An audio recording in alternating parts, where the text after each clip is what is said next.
Greetings, ladies and gentlemen. It is an honor to have the chance to present a few key points from the primer on science and technology, futures and scenarios for the Sustainable Development Goals. I start with an observation about the need for urgent action. Then present integrated assessment frameworks of sustainable development pathways,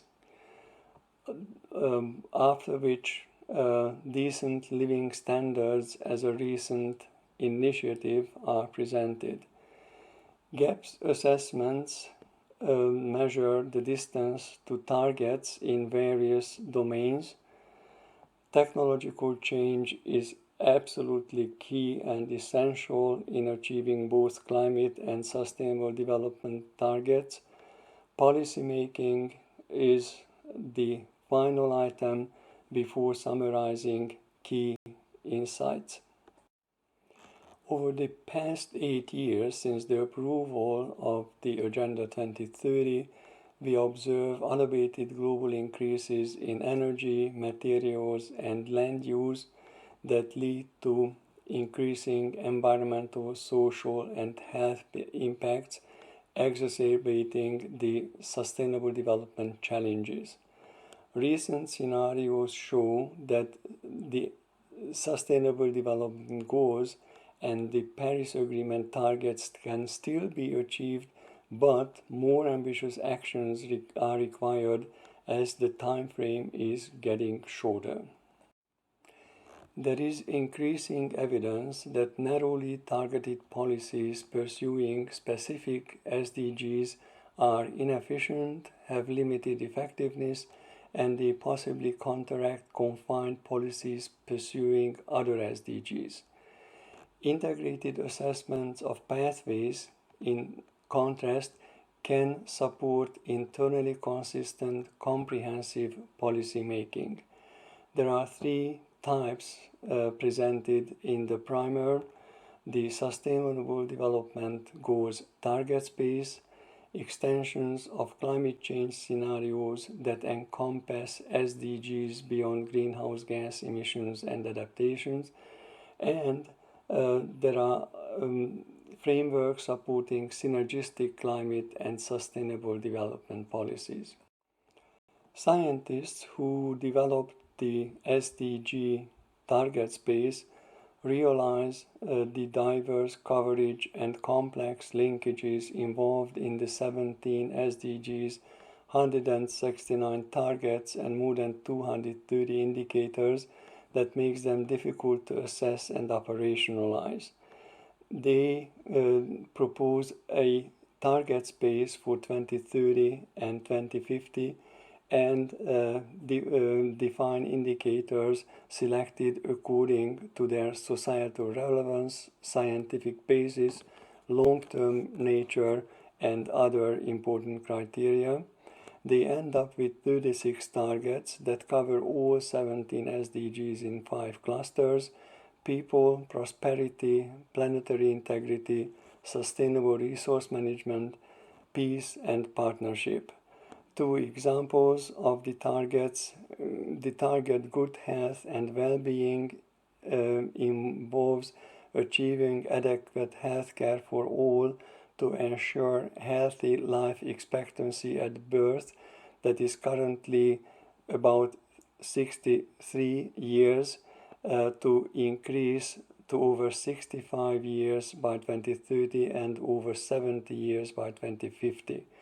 Another example is the target of affordable and clean energy that involves universal modern energy services for all and means reducing the population cooking with traditional biomass from the current 2.8 billion to 0 by 2030.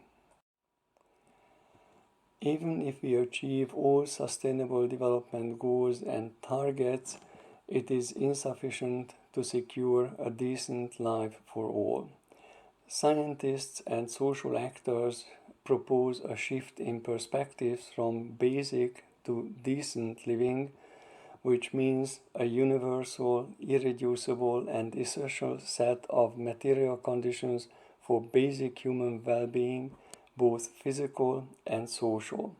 Recent sustainable development scenarios assess pathways toward ensuring decent living standards for all that goes far beyond eliminating poverty in the traditional sense.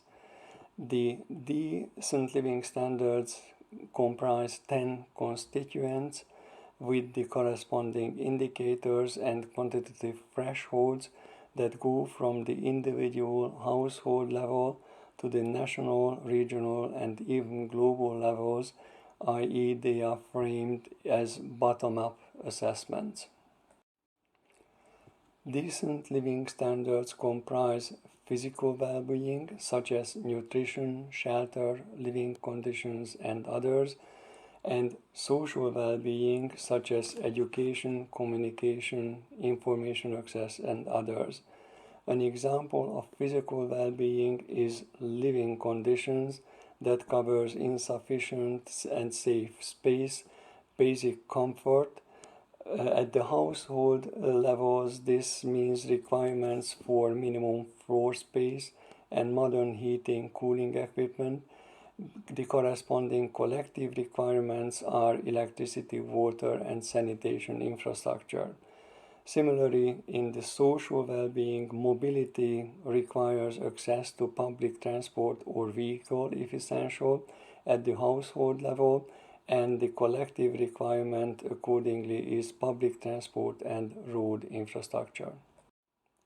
Gaps assessments are powerful tools to estimate what does it take to get from the current situation to some specified future objectives or targets. They assess the magnitude of the challenge and thus provide insights for policymakers. Gaps assessments are possible in all three domains mentioned previously. Their scope can run from local to global, from single issue to comprehensive problems. The notion of space cooling gap goes far beyond the energy poverty as defined by SDG 7. It is based on the recognition that thermal comfort is required to prevent heat-related mortality, morbidity, health impacts, and labor productivity degradation. In 2022, 733 million people lack access to electricity, whereas 2.58 billion lack access to air conditioning in hot, tropical, and subtropical regions. A study estimates that in the global south, 4 billion are at the risk of heat stress, especially in India, Southeast Asia, and Sub-Saharan Africa. The authors observe large differences between the space cooling gaps and the electricity access gaps across the region. In Sub-Saharan Africa, the space cooling gap is estimated at 78%, whereas the electricity access gaps comes to 60%. Whereas in South Asia, the space cooling gap is as high as 92%, and the electricity access gap is only 14%. Technological change is widely recognized to play a fundamental role in achieving the SDGs and the Paris climate targets.